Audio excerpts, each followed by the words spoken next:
Ladies and gentlemen, I'm here to tell you we are in a war right now, a cold war, so to speak.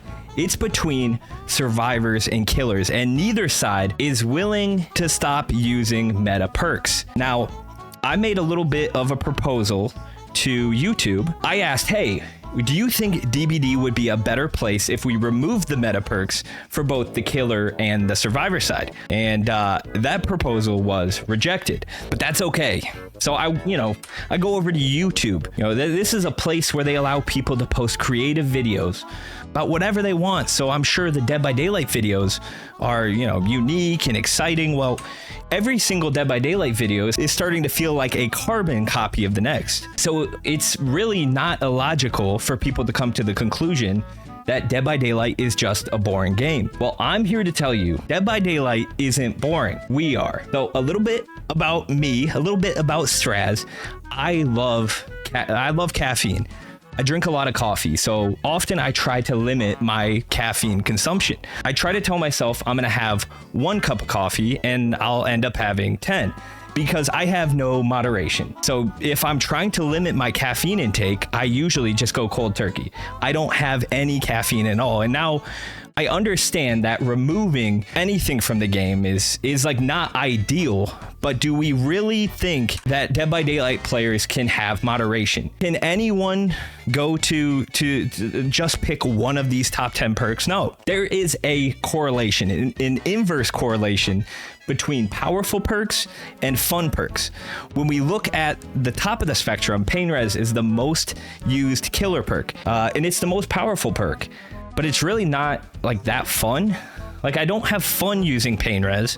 If I get any feeling, it's like relief that generators aren't getting finished as fast. But that's not fun. That's just more like I have less anxiety.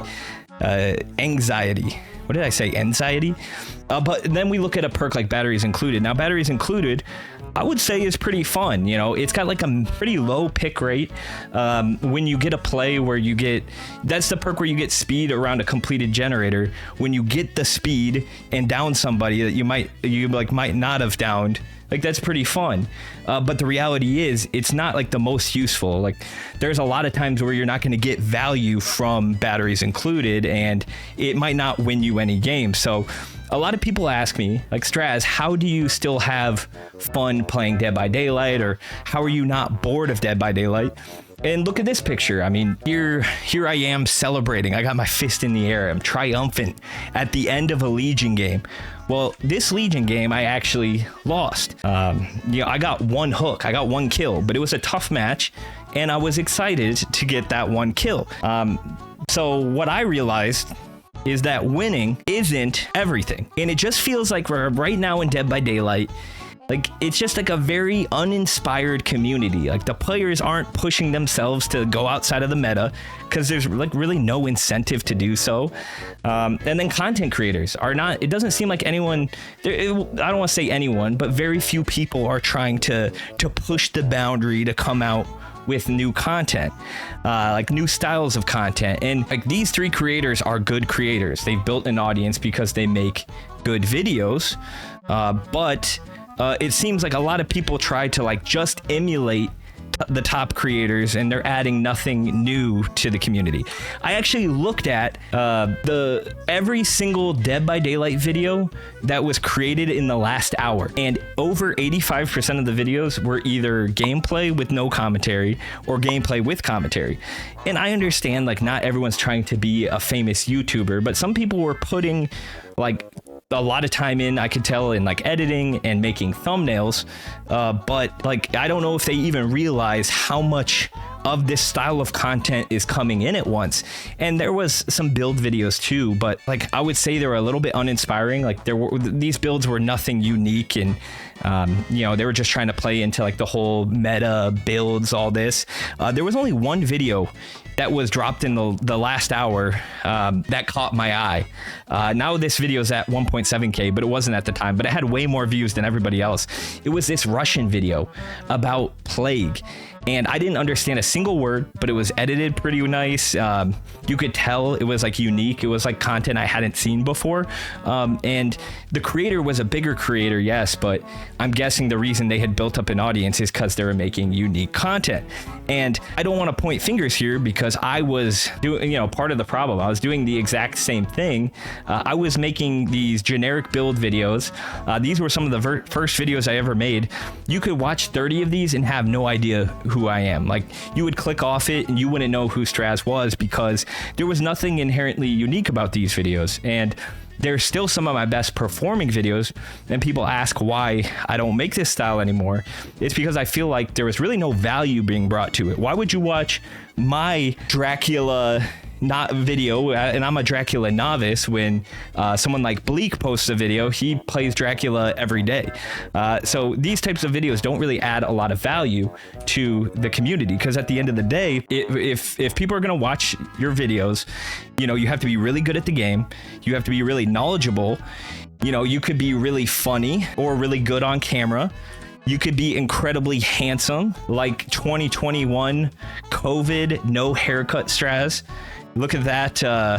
Look at that set of hair. That's how my hair grows out if I weren't to cut it. But there's actually a new meta that's been sweeping Dead by Daylight. And you guys can take advantage of this too.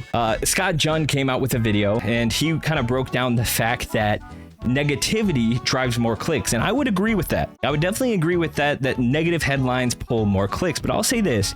There has been an increased demand for content that's not necessarily like positive towards behavior, but just like people enjoying the game, people playing more creative, people like not following just the generic DBD footprint, which is why I decided to roll out a brand new series here called the Stras Tank that has absolutely no affiliation with a TV show, but we're going to bring some people in to pitch their creative content ideas. Typically what you will see is people making clips, and they'll have like some fire music in the background. But what if your clips were the music? You do good as Survivor, get points. You do good as Killer, get points. Well, that's what they'll be told anyway. There'll be 4 judges. They're going to be told the opposite. But then there'll be also a supreme judge, and they're going to keep track of how well the other judges do. I have the DBD Olympics, who could loop the Killer Shack the longest, a hide and seek mode. You could have like a totem finding game, as much creative freedom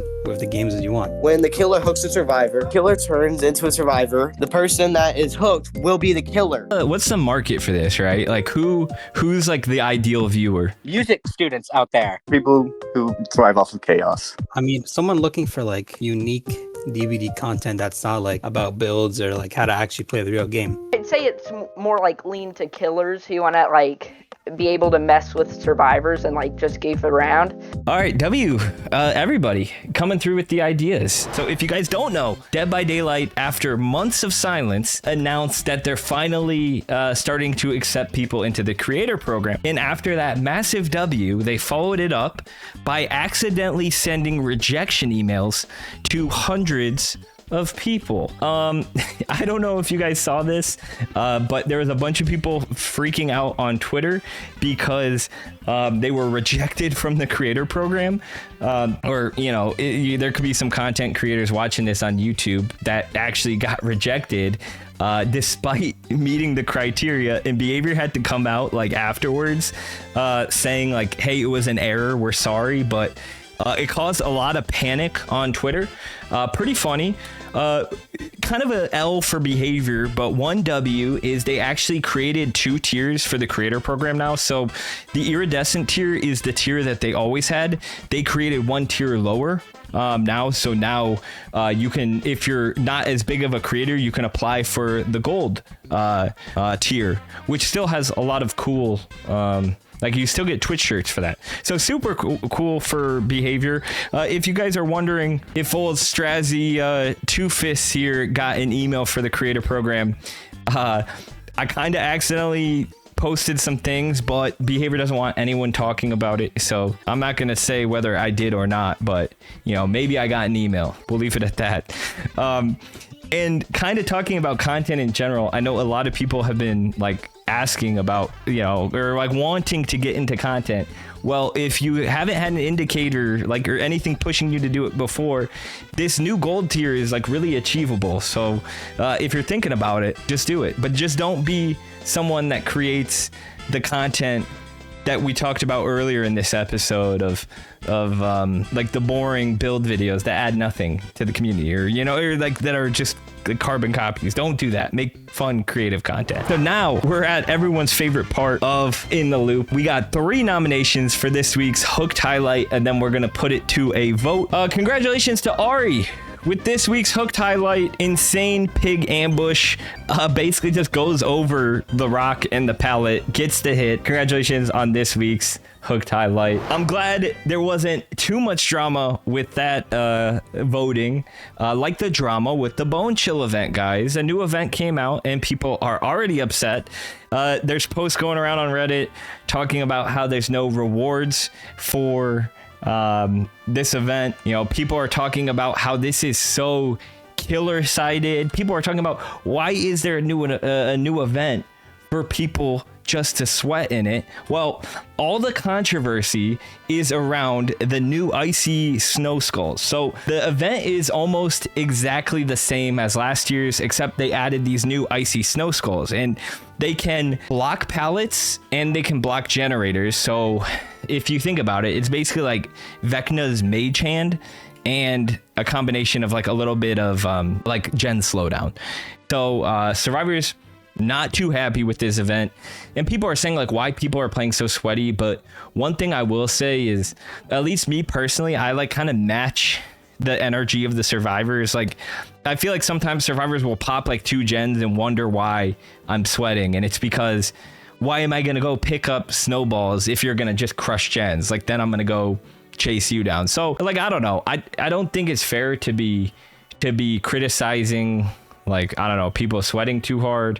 Like, I feel like it's just more appropriate to see what the other party's doing. Like, if the other party's grabbing snowballs, I'll grab snowballs. If the other party's gen rushing, maybe, you know, I'm not gonna sit there and try to throw snowballs at them. So event drama, I feel like there's always some type of fight between killers and survivor sided events, but you know, I feel like there's been a lot of survivor sided events, so I don't have too much sympathy. But we have Twitch drops. If you're watching this video, you know, this stream right now, you're eligible for Twitch drops. So make sure you get your Twitch drops. There's a good amount of blood points on the table. So yeah, I don't know. I always like these events. We're going to get to play it here in just a second, because now we have the Wheel of Adepts. Come on. Okay, last week we did Skull Merchant. So let's see who we're going to get this week. Let's go. Let's go. Man, I'm hoping for like a good killer. Give me like Clown. Okay, we went past Clown. Oh God, Michael Myers? Michael Myers? Ooh, baby. All right, so I got Michael Myers for my Adept. He has 3 pretty good perks. He has Dying Light, Play with Your Food, and Save the Best for Last. I decided to play in the Bone Chill event because I figured people weren't going to be taking it too seriously, and I was right. People were having snowball fights, but I was looking to get my Adept, so I did not care. My game kept on tabbing out, which was incredibly annoying, and I found out after this game that I actually got a virus from downloading pictures and videos for this episode of In the Loop. So that was great. I got to run my antivirus after the game, but I wasn't really even that upset because I got the Adept. So suck it, virus. If you want to watch last week's episode where I talk about the financial crisis that Dead by Daylight's going through right now, you can watch this video right here.